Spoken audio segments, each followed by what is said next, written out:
Martes 11 de agosto. Ya estamos camino a Yom Noraim.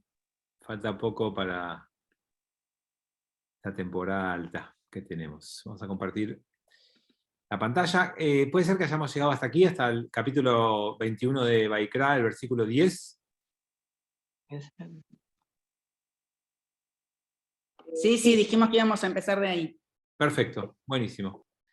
Entonces, el 10 dice, y el Cohen, el que fuera promovido por sobre sus hermanos, sobre cuya cabeza se habrá de verter el óleo de unción y que fuera investido para portar los ropajes, su cabellera no dejará crecer, ni su ropa podrá rasgar. Eso lo vimos la semana pasada, si no recuerdo mal, que hablamos de que este es el Cohen Gadol y que el Cohen Gadol no puede tener los rituales de duelo. Lo que decía es que no puede dejar crecer su cabeza y no rasgar su ropa, son los rituales de duelo, porque cuando vos estás de duelo no te cortas el pelo, te haces la cría en tu ropa. Pero hablemos un poquito sobre el rol del Cohen Gadol, que aquí aparece mencionado como al pasar y que tiene implicancias súper importantes. ¿Alguno de ustedes recuerda los nombres de las, y casi digo sectas, y no sé si está bien decir sectas, o de los movimientos judíos de hace 2000 años? El pueblo judío siempre estuvo dividido, así como ahora hay ortodoxos, conservadores, reformistas. Antes había Hasidim y Mitnagdim, y antes había, y cuando era la época del templo, hace 2000 años, había dos grandes movimientos y un tercero más chiquito. Grupos judíos que respondían a lógicas o intereses distintos. ¿Alguien recuerda los nombres de esos grupos judíos de hace 2000 años? Hablo para ayudarlos de la época de Jesús. Jesús nombra... Macabeos. No, fariseos, Bien. saduceos Y y no me acuerdo. A ver, El dijeron... tercero no sé.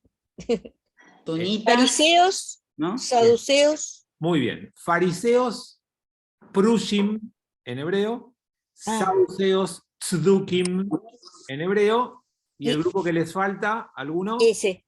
No sé. Bueno, se llaman esenios. Ah, sí, pero no son ninguno de los dos. No. No forman. Ah, No. perfecto. A grandes rasgos había fariseos y saduceos, y había un grupo más minoritario que eran los esenios. Esa era la composición de los judíos. Nada más agregar una cosa.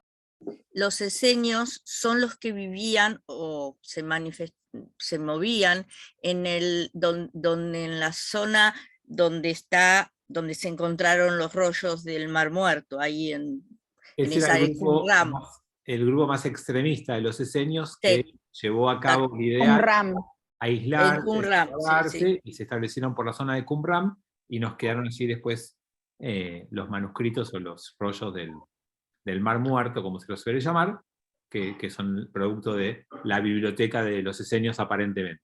Pero más allá de eso, los prushim, los fariseos, son los que dan origen al movimiento rabínico.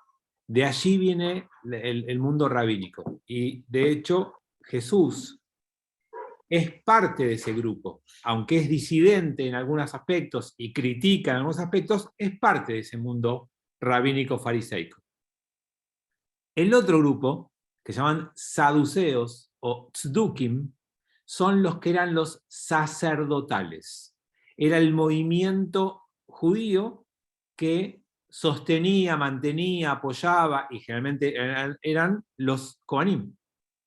Porque lo que hay en disputa en el fondo tiene que ver con dos modelos de liderazgo judío, con dos formas de rituales y de comportamiento del pueblo. Entonces estaban los fariseos y los saduceos.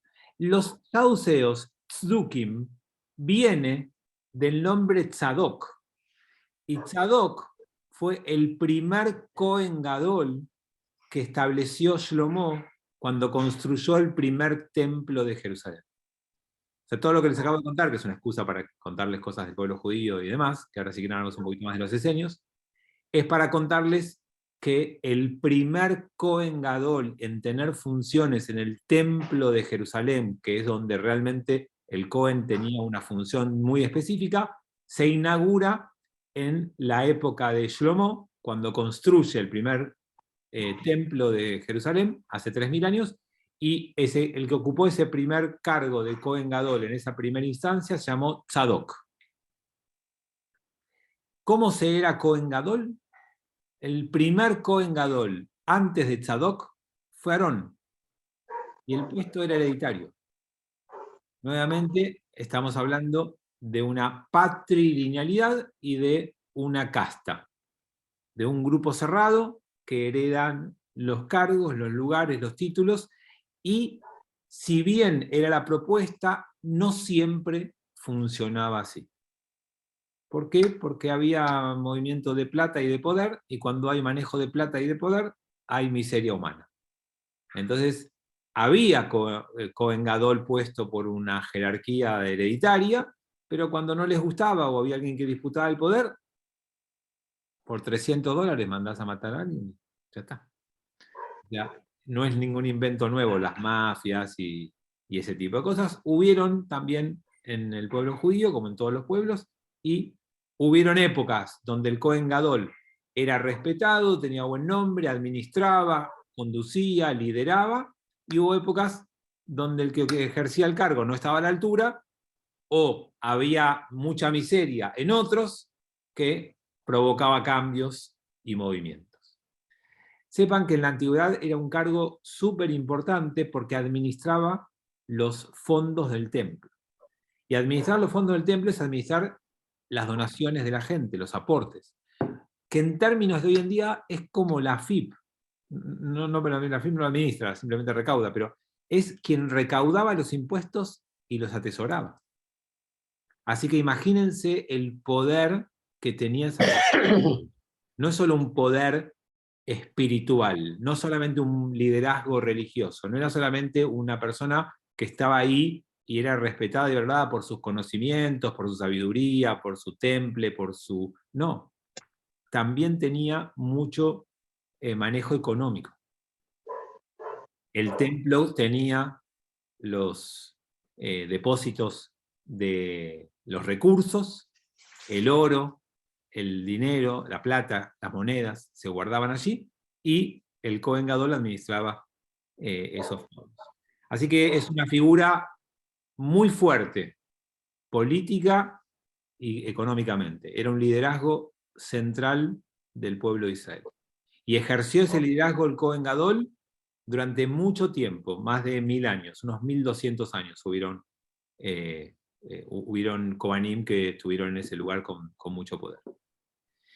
Hubo una época en donde ocurrió algo diferente, porque acompañado de ese modelo de que el Cohen era Cohen Gadol, dentro de los Kohanim había un Cohen Gadol, había un modelo político separado de la Kohanut. La conducción política estaba en otro sillón. Y el rey, o después gobernadores y demás, no eran Kohanim. Y había un equilibrio que se buscaba entre esas dos fuerzas de poder. Los macabeos son los primeros que alteran ese equilibrio. Los macabeos eran una familia de Kohanim que toman el poder religioso y el poder político. Y una excepción, una diferencia importante en el modelo de liderazgo del pueblo. Acá justo Tommy hace una pregunta que tiene que ver con lo que justo estaba contando recién. No era nunca la suma del poder, por eso hay un poder político y otro religioso, salvo en la época de los macabeos, que empezó bien y que funcionó muy bien, y después, como todo poder, se corrompe y termina mal. Hay una frase que dice, ¿no? El poder corrompe y el poder absoluto corrompe absolutamente, o algo por el estilo, dice la frase. Como advirtiéndonos que nunca hay que permitir eso, porque no termina bien. No termina. Bueno, simplemente ya que les contesto, les digo una palabra de los esenios que no les dije nada y después volvemos. Dentro de estos dos modelos de vida, los Prushim queriendo poner al texto de la Torá y a la sabiduría y a la investigación y a la interpretación como el centro, el eje de la vida del pueblo, y los saduceos que querían tener una estructura jerárquica sacerdotal del templo, ritual, de sacrificios y demás, que eran como dos modelos distintos, ¿sí? Si el eje está en el estudio o el eje está en en los rituales, en los sacrificios, y el eje está en el conocimiento o en la herencia, en el rol por una casta, por ser parte de una familia. Digamos, son dos modelos distintos. Había un tercer grupo que tiene una mirada radical.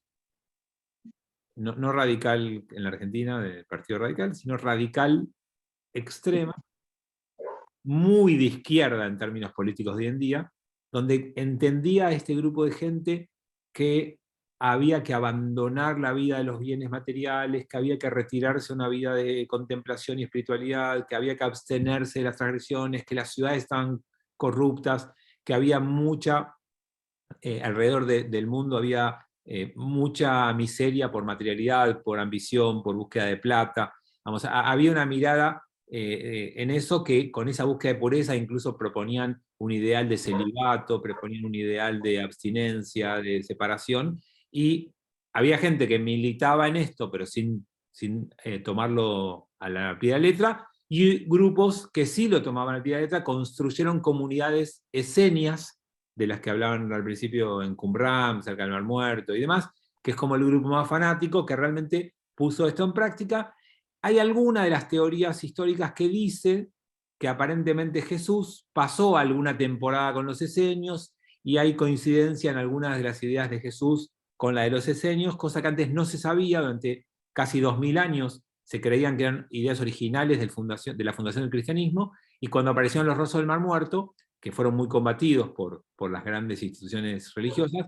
¿Por qué? Porque ahí mostró que había textos que hablaban de esas mismas ideas que hasta ese momento se creía que eran más originales de la fundación del cristianismo. Sí, Anita.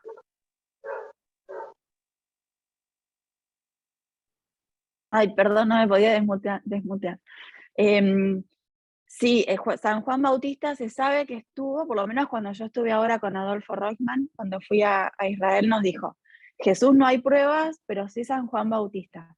Pero quería preguntar una cosa.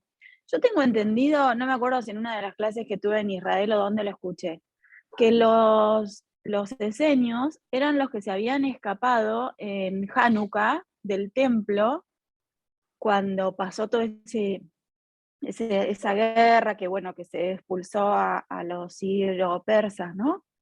Y que tomaron, esta familia que eran tipo guerreros, tomaron el templo, y los esenios eran como los que antes dominaban el templo, y al no sentirse con la misma ideología ni nada de esta gente, como que les dieron a elegir, o se quedaban y hacían lo que ellos querían, o los mataban, que de hecho dicen que fue bastante sangriento todo, y los que se fueron se escaparon y son estos esenios. ¿Puede ser? ¿O es una mala, no sé? Me parece que estás confundiendo con los celotas, los que lucharon hasta la muerte y se escaparon de la invasión, pero estamos hablando de la romana, o no sé si estamos hablando de... No, era lo de Hanukkah. De hecho dijeron que en realidad festejar Hanukkah era medio raro en ese sentido, de que hubo una masacre entre judíos importante, unos contra otros. Pero bueno, quizá está mal, ¿eh? Yo porque... No, los fanáticos que usaron la violencia en esas épocas se los solía llamar celota, y de hecho celota es la definición de extremista y fanático. Los esenios no son violentos, todo lo contrario. No, al contrario, por eso se habían escapado del templo y se escondieron en el desierto y armaron, que hubo como 200 en realidad tribus de esenias en diferentes lugares, y porque escapaban a esta gente que había sido más violenta, que de hecho había expulsado a los persas, todo bien, pero no estaban de acuerdo con no sé, bien, pero sí, en eso no sé, sí. capaz que... No, por eso, pero porque estaban, lo que más los destacó es que ellos criticaron la forma de vida y la búsqueda de poder y de materialidad de estos grupos, que eran los que conducían las organizaciones de aquel momento, y se fueron para tener una vida distinta, una vida de retiro. De hecho, eso es lo que encontramos en sus textos.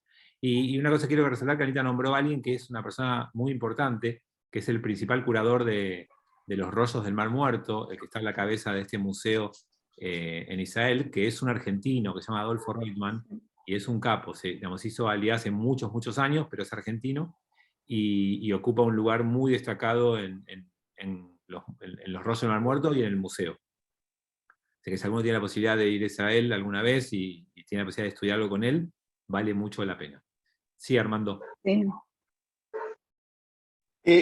Sí, recién dijo Anita que le preguntó a Rolfo Reutemann sobre Jesús, y él dice, y Reutemann dijo que no hay pruebas de su existencia.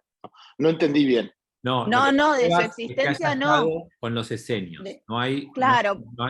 Hay como hipótesis, pero no se sabe si estuvo o no estuvo con Claro, el que sí estuvo fue San Juan Bautista, que era el primo, y no se sabe si Jesús también pasó una temporada ahí, o si por estar con San Juan Bautista tomó algunas cosas, por ejemplo, ama al prójimo como a ti mismo, y un montón de cosas de los esenios por San Juan Bautista, que sí hay pruebas de que estuvo ahí, de que era medio esenio.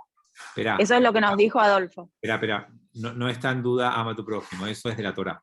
Las ideas de los esenios que se encontraron después en Jesús, o al revés, que estaban en el cristianismo, que después se encontraron los esenios cuando se descubrió, pero son anteriores a Jesús, tienen que ver con la concepción de una virgen, con la virginidad como valor, la idea de la resurrección al tercer día es una idea de los esenios. O sea, hay muchas ideas que después se ven en la vida de Jesús o en la narración que se hace en los evangelios de la vida de Jesús que coinciden con ideas de los esenios.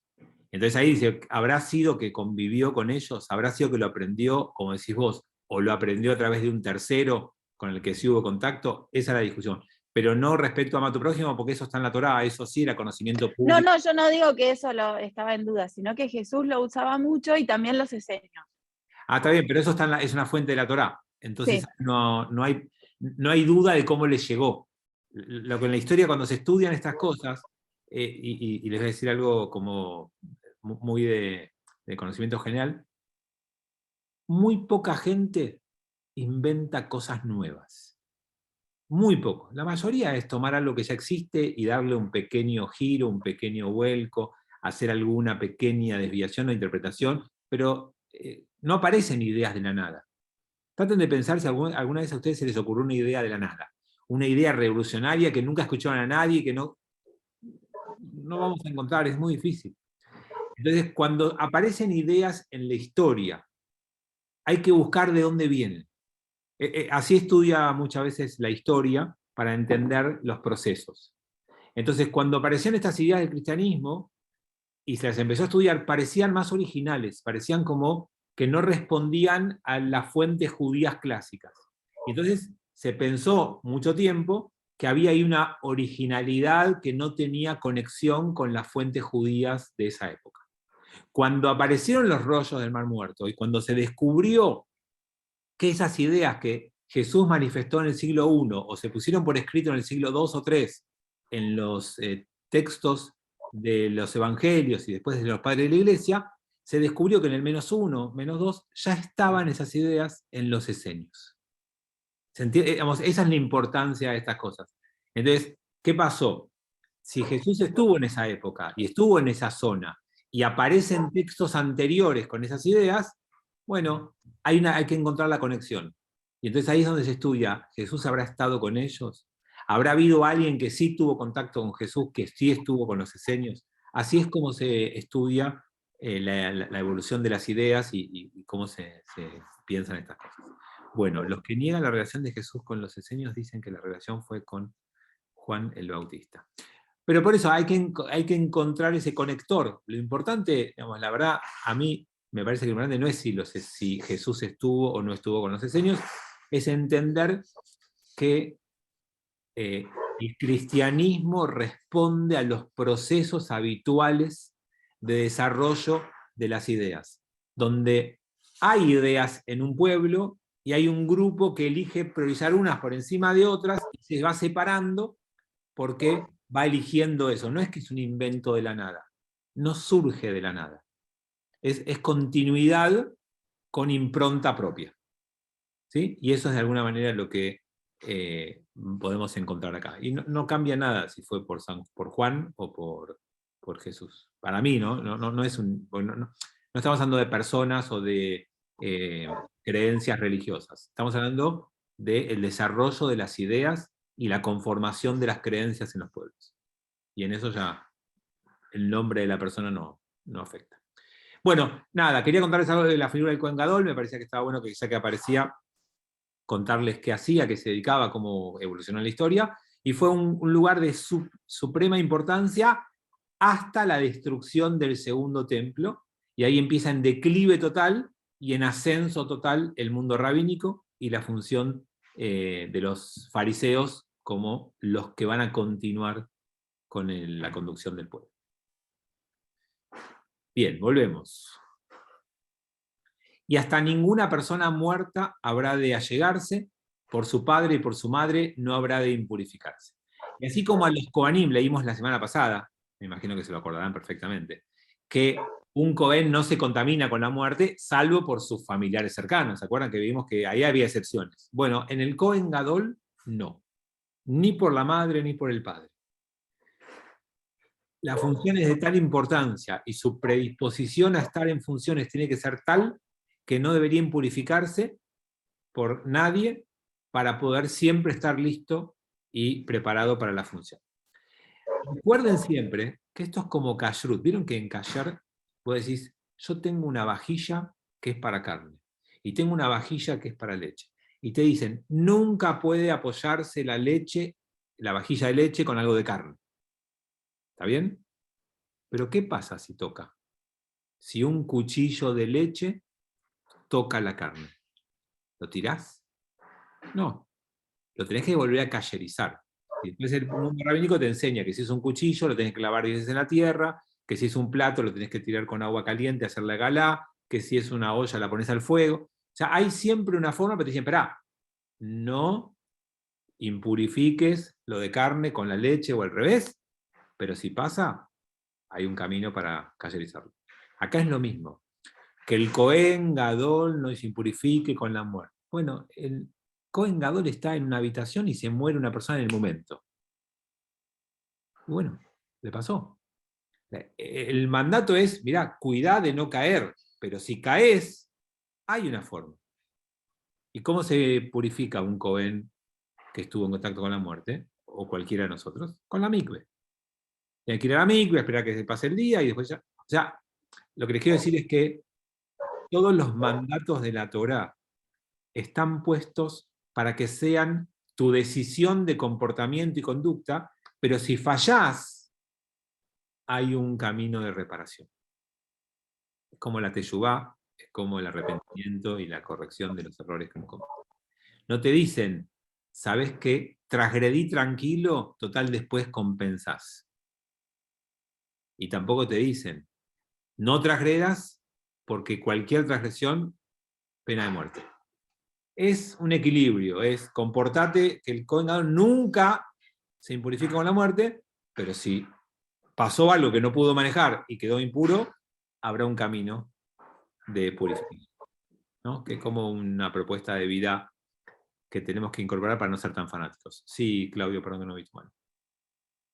Una preguntita. Cuando se destruye el segundo templo de Jerusalén, ¿cómo sigue la participación religiosa del pueblo? ¿Hay un centro, hay un lugar de conexión? ¿Hay indicios de eso?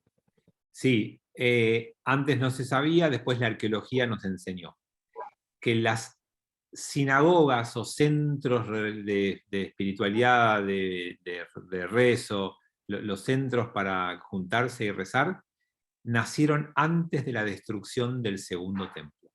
Entre la destrucción del primero y la del segundo, la arqueología nos enseñó que empezaron a aparecer esos primeros lugares. Y tenemos arqueología que muestran que del siglo -2, -3, ya había dentro de Israel y fuera de Israel algunos centros comunitarios religiosos de rezo. Por lo tanto, cuando se destruyó el templo, que fue una situación caótica, tremendamente disruptiva, acuérdense que se destruyó Jerusalén y el templo, acuérdense que se fueron los extremistas a Masada, que 3 años más siguió la guerra, y que después siguieron los romanos hostigando y dominando la tierra, y en el 132 hay una nueva revuelta que lideran Bar Kokhba y Rabbi Akiva. O sea, 60 años después que nos destruyeron el templo, los judíos se vuelven a rebelar contra el poder romano, sea, es una época muy difícil del pueblo judío, no había tranquilidad, no había autonomía, y esa revuelta termina pésimo, destruyen todo. La última resistencia judía se llamó Betar, porque es un nombre conocido que tal vez alguna escuchó alguna vez. La última resistencia se llamó Betar, y a partir de ahí, 135, termina la revuelta judía, expulsan a los judíos de Israel, a la gran mayoría de los que no habían matado, los expulsan, y la vida judía empieza su segunda diáspora. La primera fue Babilonia, después de la destrucción del primer templo, y acá empieza la segunda. Entonces ahí el judío no solo tiene que ver dónde reza, tiene que ver dónde vive, cómo vive, dónde se establece, y entonces empieza una dispersión del pueblo judío en diferentes lugares. Muchos fueron a Europa, y después muchos también fueron a Alejandría, a la parte del Medio Oriente, después algunos terminarán llegando un poco después al norte de África, se expandirán por Europa, y empezó un pueblo judío a intentar reconstruirse, y en esa reconstrucción el órgano que los nucleó fue la Torá. Y las casas de Torá se transformaron en los lugares de estudio y de rezo. Y a partir de ahí tenemos una organización a través de eso, y donde el estudio está por encima del rezo. Una casa de estudio tiene más santidad que una casa de rezo, pero en general van juntas. Los lugares de estudio son también lugares de rezo, y los lugares de rezo también son lugares de estudio. Y tenemos una construcción comunitaria que se empieza a desarrollar en forma incipiente ahí, en medio de un caos, y después se empieza a consolidar y a crecer un poquito más. También acá dice que fueron a Grecia Salónica. Sí, son de las comunidades más antiguas que tenemos en Europa, tal cual. Bien, igual la comunidad más antigua que tenemos es en Italia. O sea, los primeros que se fueron de ahí, obviamente Roma fue el que nos conquistó, los primeros esclavos llegaron a Roma, y de hecho, ustedes saben que tenemos, la gente cree que tenemos dos grandes culturas, ¿no? La cultura ashkenazí y la cultura sefaradí. Sepan que hay una italquí, que hay un grupito que tiene una cultura italquí, que no es ni ashkenazí ni sefaradí, y eso muestra la antigüedad que tiene esa comunidad en Italia, que tiene hasta una melodía propia, costumbres propias y un estilo propio, porque fue la primer comunidad, la más antigua sentada en Europa. Y saben que quedaron fotos de ese momento. Hay fotos de hace 2000 años de cómo llegan esos judíos a Roma. ¿Saben dónde están las fotos? ¿Ninguno sabe? ¿En el Vaticano? No. ¿Y En cómo las foto? estatuas. En el arco de Tito. Ahí Exacto, en el arco de Tito. El arco de Tito tiene grabado. Una menorá. No son fotos. Pero además de la menorá, están los esclavos judíos que llegan encadenados a Roma. Y quedó registrado en la manera de las fotos de aquel momento. Hace 2000 años las fotos eran los grabados. Tal cual. Tal cual. Entonces, el arco de Tito, tienen que ir a Italia si no fueron todavía o se lo perdieron cuando fueron. Es una linda excusa para viajar. Y ya saben, cuando uno viaja, tiene que llevar al rabino o traerle un regalo. Así que vayan a ver el arco de Tito, yo los acompaño. Sí, Armando. Ya había comunidad en Roma en la época de Julio César. Incluso eran partidarios políticamente de Julio César, porque él los protegía. Sí, es anterior a la diáspora. Porque cuando Roma toma el poder en la tierra de Israel, que es en el año menos 63, en Pompeyo, o sea, anterior a todo esto que estamos hablando, Pompeyo es el primer líder romano que pone a Israel bajo su órbita. Siempre hay tráfico de influencias, siempre hay lobistas. En todas las historias, en todas las épocas, no es un invento moderno el lobby. Entonces, como el poder residía en Roma y los judíos de Israel tenían que negociar con los romanos qué autonomía, qué pago de impuestos, qué tipo de sometimiento iban a tener, ahí empezó a haber los primeros movimientos y los primeros judíos establecidos en Roma, tratando de estar cerca del poder y de ver cómo podían influenciar en la suerte de los judíos de Israel o beneficiarse de ellos. no todos eran altruistas, obviamente. Algunos buscaban estar cerca del poder porque eso es bueno, y otros, así que sí, lo que dice Armando también es cierto, pero eran menos, eran más pequeños, digamos. La llegada de la masividad tuvo que ver con los esclavos, con las conquistas más fuertes y con las destrucciones. Bueno, hoy estamos estudiando cualquier cosa menos Torá. Nos fuimos por historia, nos fuimos por otro lado, pero espero que igual les interese y que no se enojen conmigo. Bien. Y del santuario no habrá de salir y no habrá de profanar el santuario de su Dios, ya que corona el óleo de unción de su Dios está sobre él, yo soy su Dios.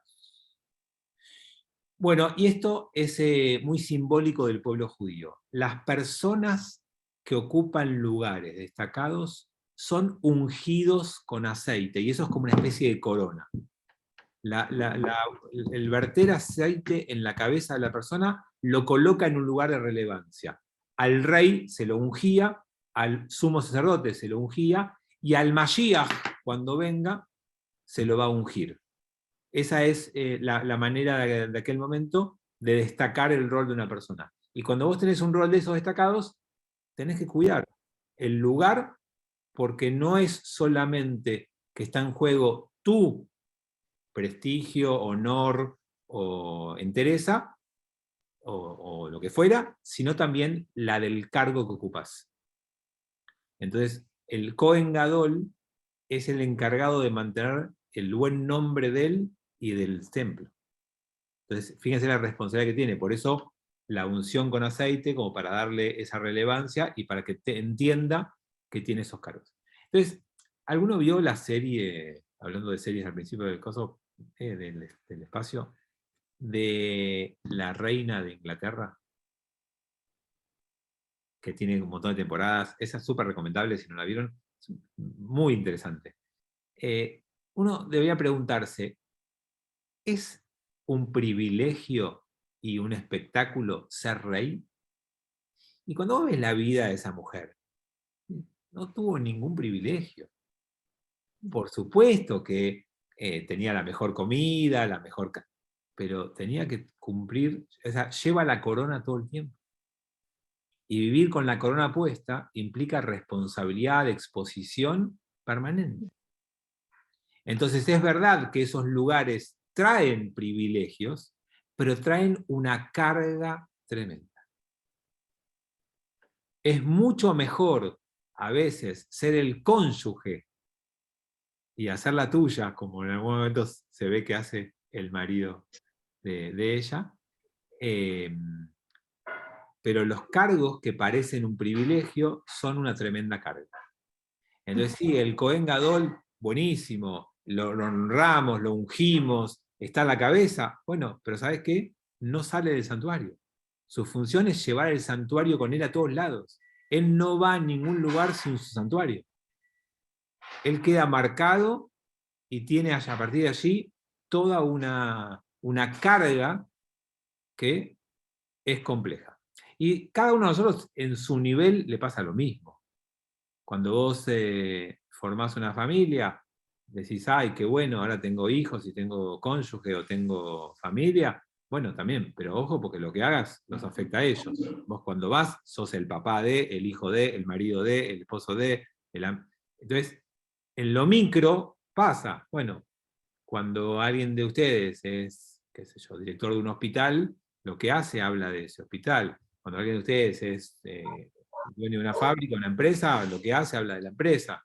Y por eso, les voy a contar algo que alguna vez hablé con nuestro presidente, no Alberto, sino el Charlie. Vieron que Carlito Schuster, el presidente de Lambrot, tiene una empresa, un catering, que se llama Schuster. Dice, para mí él me dice, ¿no? Es una carga tremenda. Porque la gente habla de mi apellido, no habla de mi empresa. Aquel que tiene una empresa que no está vinculada con su nombre, si la empresa es buena o mala, la gente dice, oh, qué desastre, Techin es un desastre, y uno no se siente. Uno no es José Techin. Bueno, él es José Schuster, Carlito Schuster, y tiene la empresa, de alguna manera siente que todo lo que él hace afecta directamente a la empresa. y carga con esa responsabilidad. Y de alguna manera es lo que acá nos ponen con el Cohen, ¿no? Cohen Gadol es el templo, es el santuario. Si él hace cosas malas, afecta al santuario tremendo. A ver, se ungía con aceite, ahora los cristianos lo hacen con agua bendecida. En el bautismo, además de agua bendita, se unge con aceite el pecho. Bueno, esperen que son dos cosas distintas, porque el agua del bautismo es para todos. Y lo que estamos hablando de la unción con aceite era para las personas específicas en roles. Ahora hablo desde el judaísmo, no del cristianismo. O sea, no toda persona es ungida. Recuerdo que para alguna de las teorías que hay, el bautismo es la continuación de la mikve. No es algo, simplemente lo simplificaron, pero es lo que originalmente era la mikve. Y por eso los bautismos que aparecen en la antigüedad eran, si vos los lees en el Nuevo Testamento, es una mikve. No es un poquito de agua en la cabeza, es entrar a el río Jordán o ingresar al lago Tiberíades y tener ahí una inmersión, que es una mikve. Ustedes saben que cualquiera de estos lugares es una mikve. Tanto el río Jordán como el mar de la Galilea son mikvaot. O sea que el tema de la mikve es para todos y la unción con aceite en los textos judíos es solo para reyes y Cohen Gadol. Por suerte, a los rabinos no nos toca eso. Bien. Y él a una mujer virgen habrá de desposar, viuda o divorciada, profanada o prostituta, a estas no habrá de desposar, ya que solo a una virgen de su pueblo habrá de tomar como esposa. Y así como se acuerdan que el Cohen tenía ciertas restricciones, el Cohen Gadol tiene más todavía.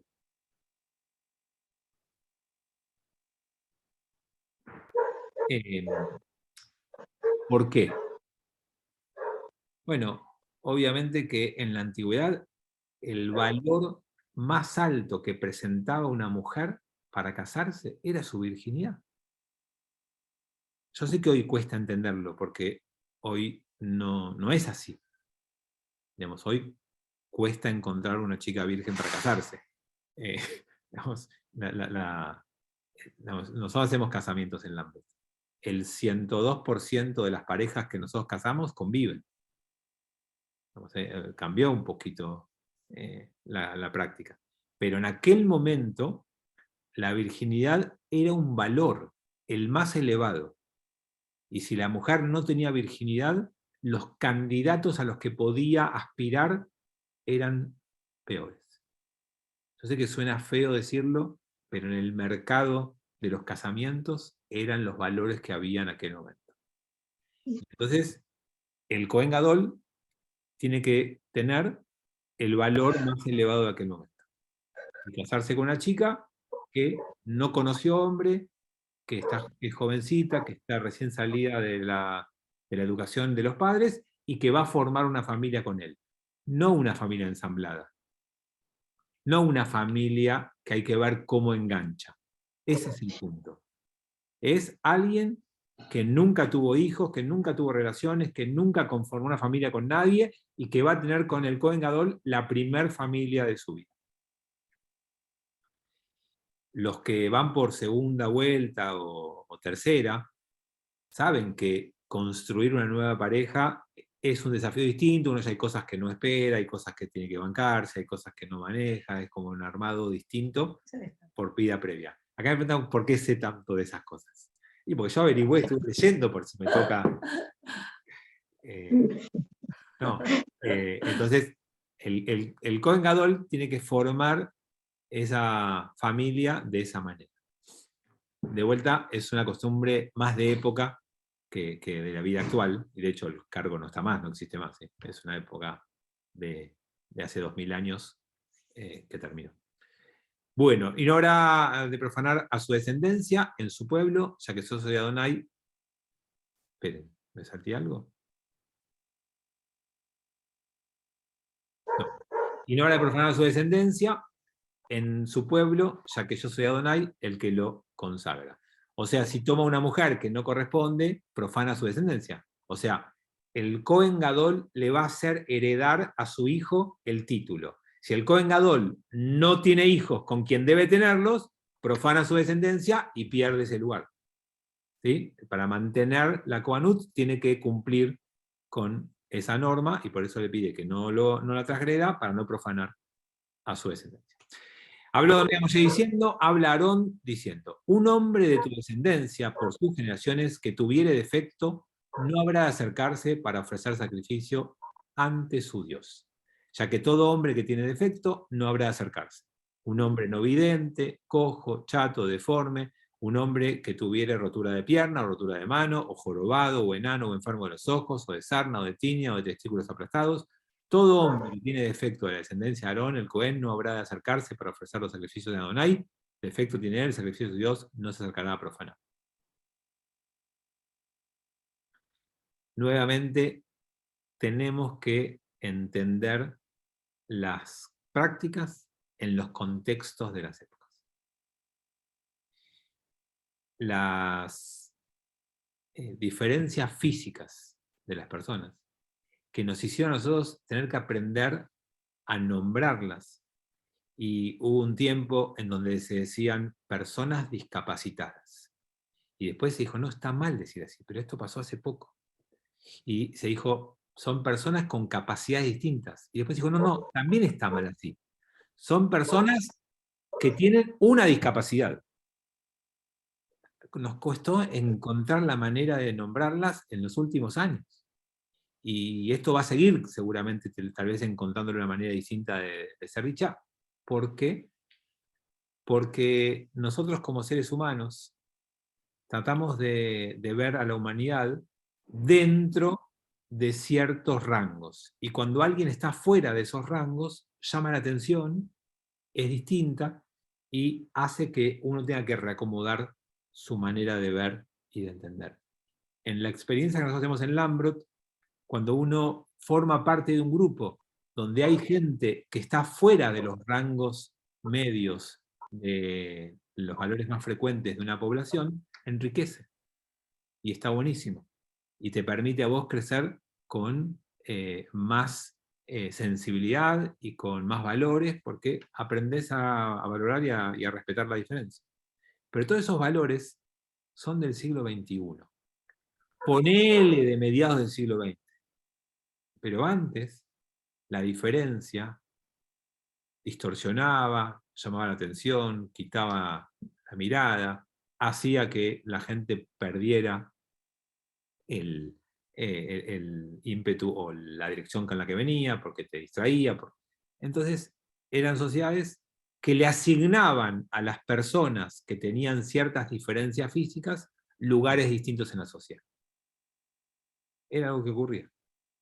Y entonces en la Kohanut pasaba lo mismo. Y ahí te marca, te muestra cómo, si bien es un cargo que se hereda, para heredarlo, tienes que tener los condicionamientos físicos que entendía la Torá en ese momento, que eran los parámetros normales. No existe la normalidad, ¿sí? Cuando digo la normal es el valor más frecuente de una serie, ¿no? Como en estadísticas. El modo, ¿no? Como de ahí viene la moda. El valor más frecuente de una serie. Entonces se tomó ese parámetro y se decidió organizar el culto de esa forma. Yo sé que es complejo a veces entender las cosas en su época y darse cuenta, pero tienen que pensar que hasta hace poco tiempo muchas culturas mataban esa diferencia. La propuesta, cuando alguien no cumplía con el valor y el parámetro fijado, se lo mataba. Y acá no hay obviamente nada de eso, sino que hay simplemente una asignación de cargos y funciones que no cumple. Pero no pierde el lugar, ni la familia, ni el espacio. Simplemente no ejerce el rol de Cohen. Y es algo lindo preguntarse siempre, ¿no? Cuando uno lee estas cosas, ¿qué me pasa a mí con la diferencia? ¿Cómo me relaciono yo con la diferencia? Cuando alguien que tengo contacto o encuentro o conozco tiene diferencias físicas respecto a mí. ¿Qué me despierta? ¿Qué me pasa? ¿En qué me cuestiona? ¿Qué me moviliza o no? Y preguntarme en mi entorno, la gente que yo elijo como los más amigos, los más cercanos, ¿encuentro gente diversa o son todos más pareciditos a mí? ¿No? ¿Cómo me juega a mí esa diferencia? ¿No? Siempre está bueno usar excusas para preguntarse y descubrirse en las elecciones que uno toma de la gente que a uno lo rodea. Bien, alimento ofrecido ante Dios de los sacrificios sacrosantos y de los sacros podrá comer. ¿Ven? Este es el punto más importante de lo que les decía. No está castigado por tener alguna discapacidad. Él tiene los mismos privilegios que tenían los Kohanim, que es que comían la comida del templo. Y si comían esa comida es porque también vivían en ese ámbito. O sea, no se los expulsa, no se los aísla. Simplemente no cumplen la función pública. Algunos de ellos porque las cosas que enumera acá son impedimentos físicos. Y en otros casos, por esto de lo que les decía antes, ¿no? Porque las diferencias en las sociedades antiguas despertaban en la gente cosas distintas a las que despierta hoy. Entonces, para no exponer a la gente a que priorice o prevalezcan esas diferencias o esas reacciones, se los quitaba de la función pública, pero se les mantenía el lugar de vida, el medio de vida y la alimentación. Empero al velo no habrá de allegarse y al altar no habrá de allegarse, ya que defecto tiene, y no habrá de profanar mis lugares sacros, ya que yo no hay. ¿Ven? Es como si fuera hoy, no puede ir al negocio, pero vive en los mismos lugares, come la misma comida, tiene la misma dignidad, no va al santuario, al lugar de culto. Sí, Roberto.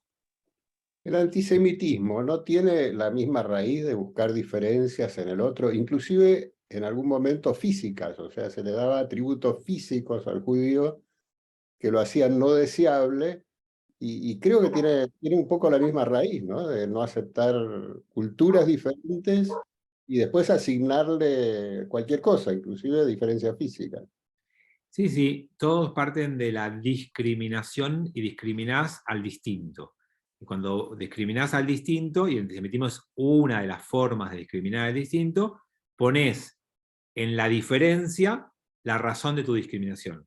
Y la diferencia a veces es de religión, de creencia, de pensamiento, a veces es física, a veces combina ambas, y a veces, como vos decís, cuando el otro es distinto por lo que piensa, le busco distinciones en lo físico, para reafirmar que es distinto, para quitarle la categoría de que se parece a mí.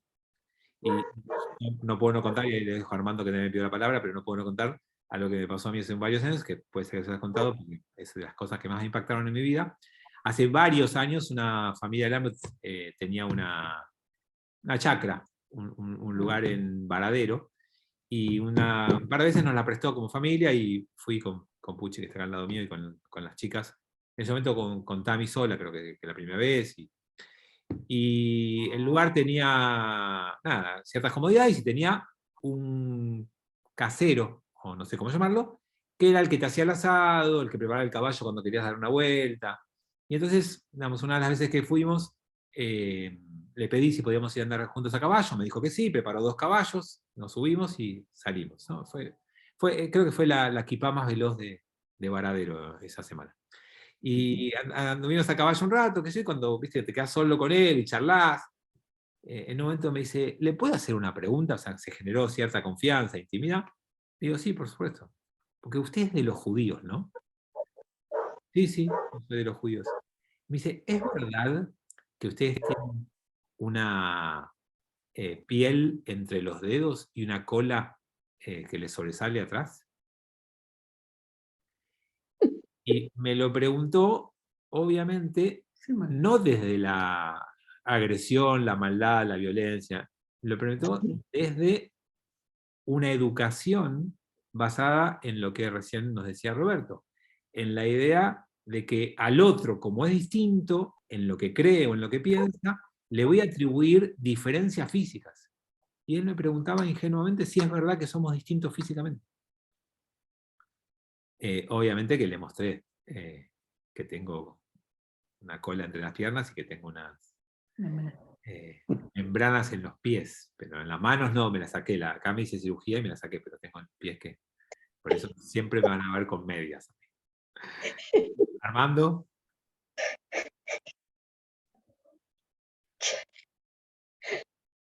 Si una persona común quería hacer un sacrificio en el templo, ¿lo podía hacer o también estaba una persona común con alguna diferencia física?